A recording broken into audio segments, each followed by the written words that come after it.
Yo, what's going on, everybody? Hu Tao is absolutely insane. I'm gonna be completely real with you guys. I got Hu Tao because I thought she was an adorable character. I just wanted Rie Takahashi's voice on a playable character because I'm a super big fan of ReZero and Konosuba and things like that. And so I was super excited about Hu Tao, but I had no idea that she was gonna be able to compete with Xiao and Ganyu. So in this video, I want to talk about my experience with Hu Tao and whether or not she's worth pulling for on the banner. I think the answer is a very obvious yes, but I'm gonna talk about whether or not she's a must pull or not, or whether or not that even exists. Anyways, I'll have the full comprehensive Hu Tao guide out soon, so stay tuned for that. If you want to see the best builds, the best weapons, and all of that stuff, make sure to drop a sub below if you're not already subbed. But in the meantime, let's get to it. So the first thing to point out is that I hit about 280k-ish in the intro, and some of you are probably like, wow, that's so strong, and the others are like, wow, that's so weak. And I want to clarify right now that there's absolutely more room for damage than my build. I'm using a 4-star weapon at refinement 1. I'm using Deathmatch, and I haven't been so fortunate as to receive a Crimson Witch crit hat yet. You know, that domain is cursed as hell. Hundreds and hundreds of runs and no crit damage hats because that domain is actually out to destroy your soul. So my crit damage is really low, and one of her biggest perks is that she has passive crit damage scaling, which means that that is a stat you want to build into. She's going to do a lot of damage from crits, but my main point is that that number can go much higher. There's already someone who's hit close to 2 mil on Hu Tao. She really just has such high potential, and if you can make a team that can make it through Abyss 12-1 and 2, you can just one-shot 12-3. Alright, so what's important to talk about next is what do I like about Hu Tao and what should you guys look forward to with Hu Tao. One of the super unique things about Hu Tao is that she's one of the only characters in the game that gets bonus attack or damage based off of her HP, so that actually means that building her with an HP Sands is relevant. For those of you who have HP Sands with really high crit stats that you didn't want to get rid of because they had high crit stats, but you weren't necessarily sure if there was going to be a character that would ever use them, this is the character. If you have a high HP Sands, especially for the Crimson Witch domain, you're going to get a large damage scaling off of that, and she's pretty tanky as a result. So Hu Tao actually has one of the lowest attack base stats in the game, but what's really incredible is that yes, her attack increases based off of her HP when you use her E skill, so that means that you're getting like a ton more attack. Like if you have 30k attack, for example, and you have an attack increase of 5% per max HP, you're getting an attack bonus of 1500 on top of whatever she already has. Also, her E gives you an extra source of damage. Every 4 seconds or so, any enemy that's affected by a Blood Blossom is going to take extra pyro damage, and that applies when you use her E and hit some enemies, with her charged attack specifically. Ultimately, she's just a really cracked out damage unit, and I think that she's super fun to play.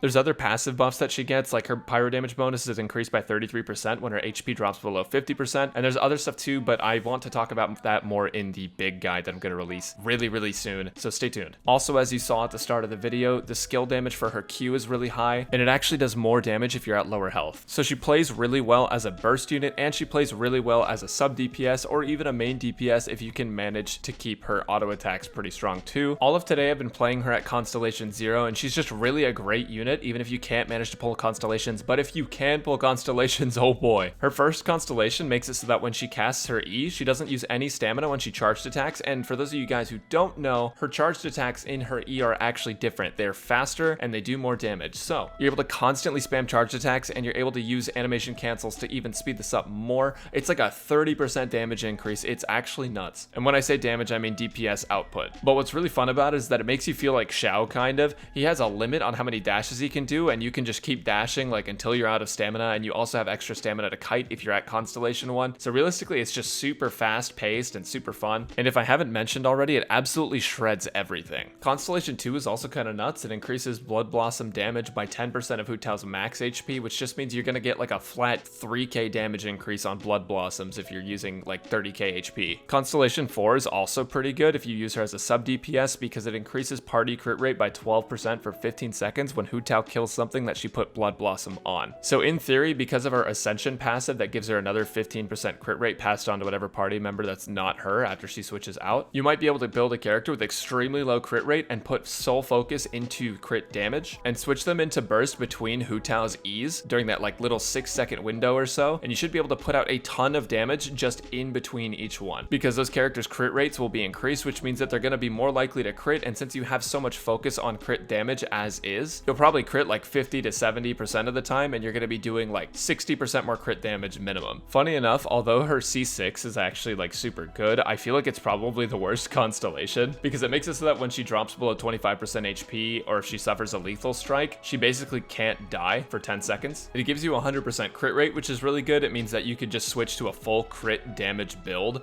and go all out with like 320% crit damage, maybe even more if you have Homa, and 0 crit rate, and then just take your Hu Tao down to 1 health, and then you're gonna have that insane crit rate and crit damage. But then the problem is if your Hu Tao is really well built, you have to find a way to get your Hu Tao down to 1 health before it becomes relevant, and it can only occur once every 60 seconds or so you would have to really work out the burst windows. When I say C6 is the worst though, I don't necessarily mean that it is actually the worst constellation, not counting 3 or 5. I just mean it's not the best bang for your buck. Constellation 1 is definitely the best bang for your buck, and then the other constellations that were mentioned before all provide a lot of value, but going all the way to 6 would make you spend a ton of money, and I feel that honestly with the other constellations kind of make up for not having 6. But also the concept of playing her as a berserker is really fun sounding, so you know, for those of you guys who are wailing to get C6, she's definitely going to be a pretty fun unit. So most of you guys who are watching this probably already know if you want to pull for Hu Tao or not. You guys probably made that decision before you actually came to this video, but my overall opinion on the whole thing is that I think she's a super fun character to play, and to be completely honest, I thought Xiao was really fun, but I think Hu Tao is even more fun. She feels like a less costly Xiao that can also use pyro, so automatically her reactions are better than Xiao's, which means automatically she will have a higher damage ceiling. So the question is Hu Tao a must pull?